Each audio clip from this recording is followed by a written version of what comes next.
أنا ما والله No, yeroo jirtu tana wayyaa miti reemaadha Faatimaan taate. Yeroo tana wayyaa ati illee dafeem. أنا ما تصدق فاسي والله. Tokkoffaa. Akas taasila yoo atu daa'ima haga miti afur gudira fuudheera jira bar guyyaa takka fuudhee moo akkam akkaataan Torbaani fuudhe. akkam waa hinaafaan keessa jiru akkam waa Gara dubartii moo gara jaarsaa? Ati sudeesii waa takka ni naaftu jara kaan hin beeknuun agarreeyyuu gara jiranii. sanniin tuni naafne jechuudha ija kana naadha haadha suudeesiiti hinaafa. Haati sudeesii wallahi waa takka ni Osoo naaftu. naafee torbaanitti lama sadii fuudha maal taateedha Faati. Ofii garuu shamarran Dubaayitu rabbi laaffisee bini naafan tokkollee jiraami kan lama jiga fuudhu. Guyyaa Baay'ee tokkicha. jirama. Walitti ni naafansaa? Maal gootiree lafatti haftee yoo waan ta'eef walii hinaafuu hin jiru dhiirti biddii bari yeroo kana maal taate waan ofiin. Allah wallah rabbi si laaffise sareetiyya. Ani garuu wallaan danda'u jaarsa kiyya wallahi. Osoo hammanii ajjeef namoota akka itti fuunadhanii yoo ani waan du'a fida dhimma fakkaata. Ati ammaan dhuftu harfaffaa. Harfaffaa. Hunduutiyyuu. Amma onneen dhaabbattee bar. Ani hinaafa kana waan onneen na dhayamtu natti fakkaata bar wallahi nan hinaafaan. Waan biraallee hinaafu galgaluma gisee inni surree quceerra kaatee kootii quceerra kaatee gara mana jaartii isaanii deemu laal onneen tiyyatu na. Jechuun innillee du'a akkasitti galgala surree badhataa fiiguu miti kaadde maal taate? Kaabiitti amma fakkeenyaaf torbaanitti yookaan guyyaa sadii yookaan guyyaa lama mana kan kee bula gaafa kan galgalti kennaani wallahi jaarsa kiyya waan biraan hinaafuun qabeenya illee haa kennuufi haa qooduufi waan barbaade haa godhuufi galgalti makisee asraan geette yaaddoon nabbuuti. Giseen surratti akkanatti darbatee tumaanii ijoollee jabaadhaaf mana keessatti akka waan lolanaa deemaa jiru. Heer inshaallah.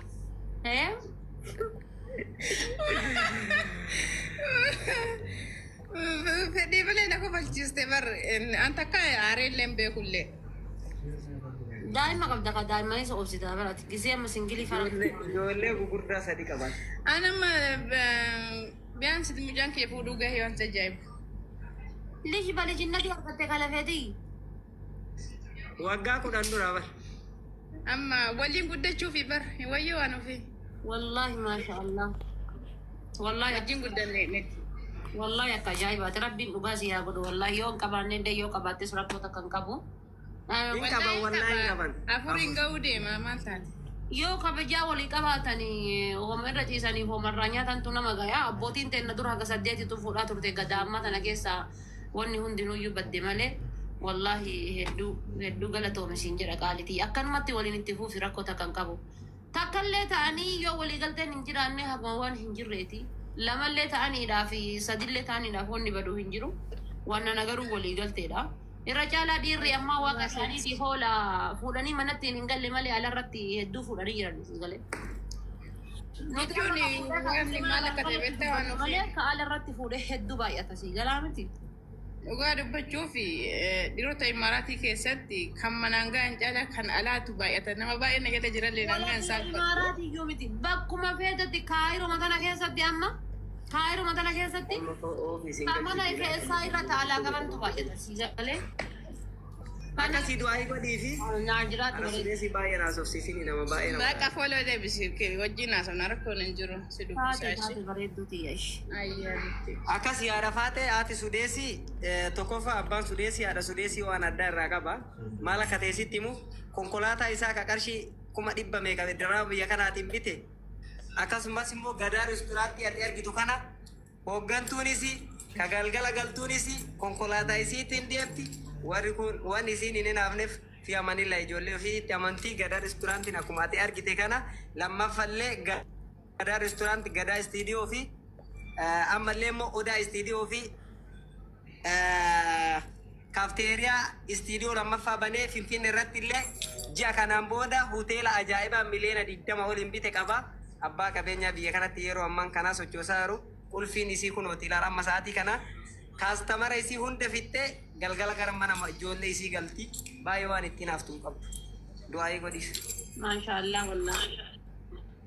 Achuma yoo ilaaluu barbaadde ilaalatti achi si argisiisee si bira baha uno gadaan Kaameraa hoteela ajaa'ibaa akkanaa qaba.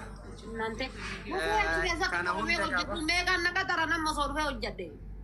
Sarratanyaan as keessa jiru nama 20 oli Oromoodha hundi isaa aadaa Oromoo hunda jira.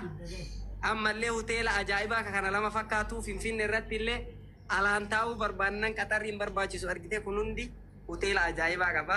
Marka godhuun beekana Ramadanii achi yoo dhufe amma. Lakki ati jaartiidha jedhee maaltu nagaya anaati Sudeesii haa fuudhu jette kana fakkaata kun argite. Kunoo kuni hundi gubbaan kuni hundi hoteela isaa ka ajaa'ibaati. Nama marka caccabsaa nyaata aadaa kafeete godha nyaata aadaa ka barbaade. Kunoo diima azira laalika gaafa dhuftellee irraa nyaattu foon diima kunillee hoteela isaati asirraan gana ol baatee hoteela isaati haga gubbaa oliititti kaatee argitu kunuun gadaadha.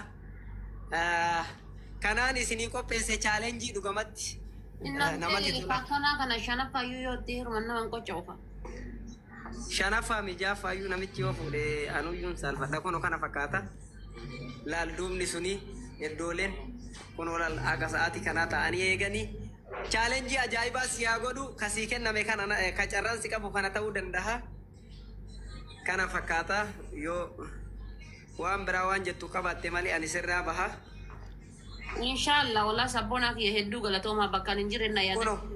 Akkuma ati argitu kun as keessa ya farangi kabajan dalagani qabda are you employed bakka mootummaati bakka adda kan dibe munda chala kan dibe mali beeytani obboleeyyan keenya ilmaan oromoodhaa warreen biyya faranjii keessa taa'ee akkana maallaqa nu ergu kuni dhiiga isaa gurraacha nyaachaa jirra jechuudha. wallahi hunduba Hira an as dhufee namootan kanaan dura bilbilana jalaa kaasuu jiddan jedheetti Fahamteemi? wanta birriinaa ergan No, fahamteemi amma isnaa isinu. birrii sana kaffalee fi natti tola baay'isawee. dhuga wallahi wallahi Muniraa deenya waan takka Sa'aatii sini tokko jechuudha Muniraa birrii 17 hojjedha sa'aatii tokko. Gaafa sana dammaramtee jette mootummaan birrii inni sirraa kutatu qobaadha. Kan sirka geessu qobaa. Mana kiraa jira waa meeqa jira. Daalaarri 100 asitti bakka guddaa qabdi. Baay'ee bakka guddaa qabdi. qarshiin kun bakka guddaa qabdi. Laa qarshiin 10 maal taate boo? Muniraa ati babaaleen bobooleen waan takka asii mo'an.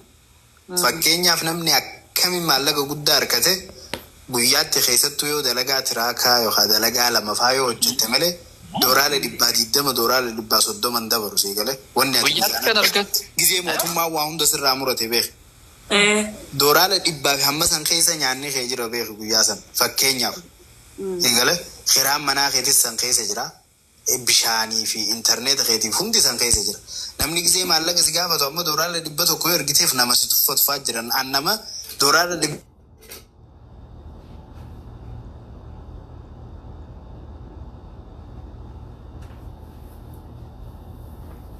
Masih kabar ya?